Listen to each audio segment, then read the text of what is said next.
Is the last step when it comes to the fuel tank, fuel pump reinstallation. It's putting petrol back in your vehicle. One of the things that you want to make sure you don't accidentally do, guys, is reuse the bucket that you siphoned out the petrol out of your H2. If you look closely within that bucket, there'll be road grime, dust, rocks, pebbles, chunks of rust potentially that have fallen off of the fuel pump. So we do not want to take a chance, guys, of, again, sucking out crap from the bottom of, a bucket and getting it into our H2. What could happen is that you accidentally do that, and then part of one of those pebbles gets sucked in, makes its way to the fuel injector, and now your fuel injector is clogged. You've got a potential misfire. Your engine is not running on peak performance. In a hypothetical situation, you might suck up multiple pebbles and you might jam up multiple fuel injectors. And now you're like, why is my engine running rough? So what I recommend, again, use that fuel for lawnmowers. Just get rid of it, use it to start a fire, whatever. We don't want to be reusing that fuel. And truth be told, if you've done the prior steps correctly, you likely only siphoned out a few gallons of petrol to begin with. You want to get a clean can, guys. All right, I can't stress this enough. I have some cans laying around my garage. However, I didn't want to take the chance of cleaning it out. I missed a spot. Go out, spend a couple bucks. I bought both of these. They were $20 each. I got this one at 7-Eleven. I got this one at the dollar store. Spent whatever, 40, 45 bucks. The reason I did that is because these containers are clean.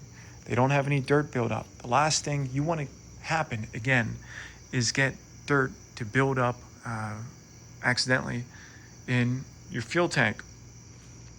Now you can see these are 2 gallons apiece. So when I made my petrol run, right down the road, I got 4 gallons. And when you're pouring this back in, you're more or less probably going to pour in probably 3.5, just because how these things pour out.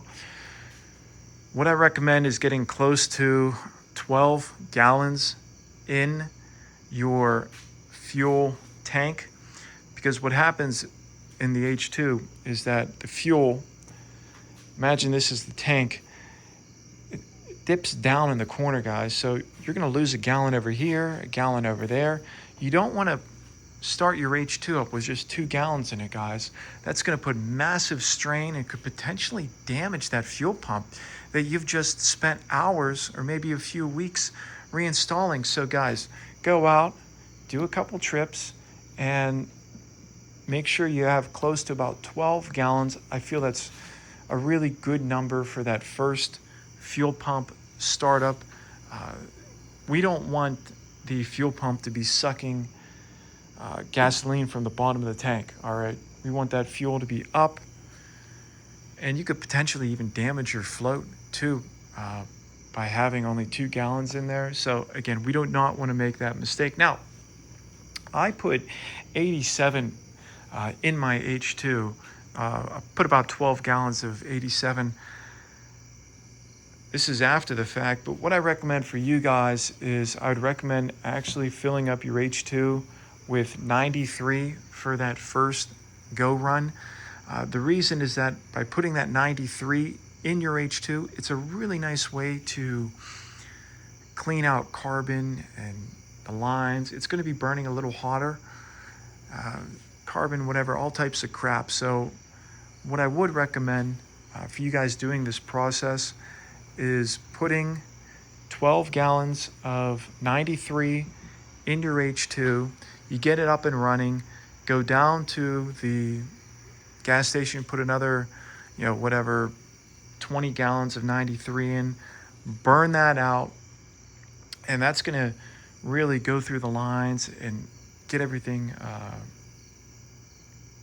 cleaned out. So this is the last step in the process, guys. Again, get good, clean canisters, put put 93, put 12 gallons of gasoline in your H2, and you're going to be set. Congrats, you did it.